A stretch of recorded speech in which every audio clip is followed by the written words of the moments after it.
Bem, o café da manhã de hoje do programa Coisa de Mulher é um café especialíssimo.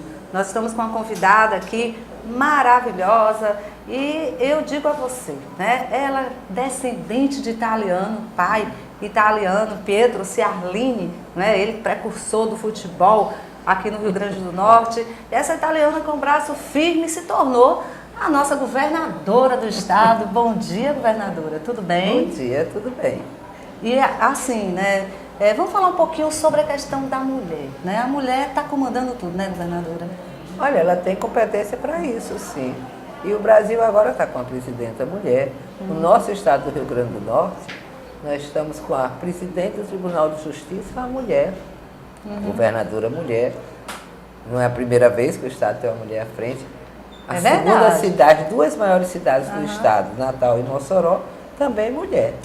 E temos também, agora para assumir como reitora da Universidade Federal do Rio Grande do Norte, a primeira mulher reitora da Universidade Federal, porque Mossoró já teve há muitos anos atrás a primeira reitora da nossa Universidade Estadual, que foi Maria Gomes. Agora, essa cultura, né, de que a mulher moçoroense é uma mulher forte, brava, guerreira, não é? Sempre esteve aí à frente de algumas lutas e algumas conquistas aqui na cidade, verdade, né? Então desde isso já o passado. já é bem lá Olha, de trás, né? Começou ainda na Guerra do Paraguai, quando as mulheres moçoroenses não aceitaram de forma nenhuma que os seus filhos e maridos fossem para a Guerra do Paraguai, que era uma imposição, vinha lá de cima.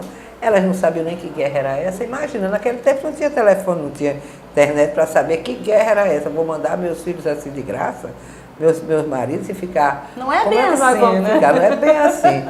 A Ana Floriano comandou esse motim das mulheres, inclusive minha tataravó. Olha só, tá vendo? Pelo lado da minha mãe, né? Que é a família Escócia. Aí comandou esse motim das mulheres, isso já rasgaram os editais. Já está na sua veia. E os filhos não foram. Mas vejam também como as mulheres moçoroenses são pessoas que, na hora que vieram aqui, explicou o que era uma questão do Brasil como um todo, as mulheres moçoroenses aceitaram que os filhos fossem, mas já depois. Só que não foi preciso, a guerra acabou. Pronto, Graças a Deus. Graças a Deus. Também teve o primeiro voto. Foi, aí feminino. depois isso foi quando foi no século passado, aí as mulheres mostraram de novo a sua... Aliás, há 2 séculos atrás teve também a abolição da escravatura. E apesar de não se dar muito realce, mas as mulheres estavam nessa luta.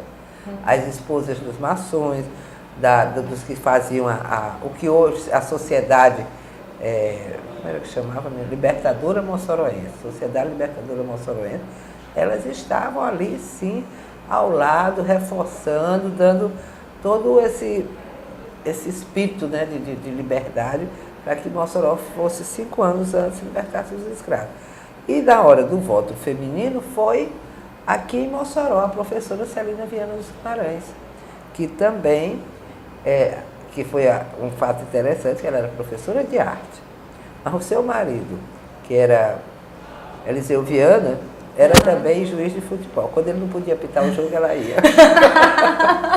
Dessa característica. Então, foi o primeiro voto feminino, não só do Brasil, da América Latina.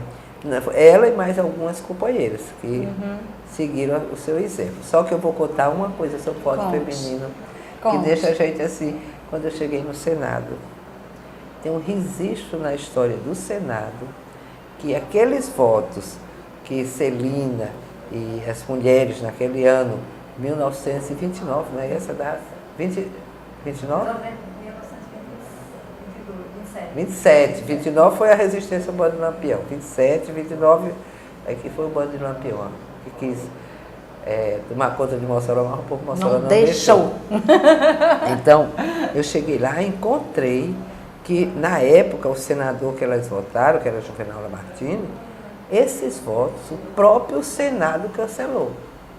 Tá vendo? Aí eu digo, olha, eu aqui hoje, Senado Federal, com a mulher toda orgulhosa, né? E chega aqui e encontrar esse registro. Você veja que tipo de machismo, a de preconceito. resistência, né? A questão mesmo da resistência. Porque mulher, naquele tempo, não podia nem votar, quanto mais trabalhar, ter uma profissão. Hoje nós estamos avançando e eu sou a favor da igualdade. Isso é um movimento que a gente sente que não é só a nível de Brasil, é o mundo todo e o mais importante. Para que isso, olhe, nós mulheres temos uma responsabilidade muito grande, porque nós somos as educadoras. Nós temos que educar os nossos filhos, principalmente os homens, e também transmitir aos nossos companheiros, para tê-los como associados a essa luta. Se nós conseguirmos educar os nossos filhos, homens, sem preconceito, numa luta de igualdade, de justiça, para que a mulher realmente possa caminhar lado a lado com seus companheiros, sem dúvida. Nós vamos ter um mundo bem melhor e de paz. Agora, assim, olha, pediatra, médica pediatra, né? Exerceu aqui a medicina, inclusive, né? Tem histórias maravilhosas referente a essa época, mas também 3 vezes prefeita, deputada federal, senadora. Deputada não fui deputada nenhuma vez. Senadora, prefeita e depois 3 vezes senadora e agora governadora.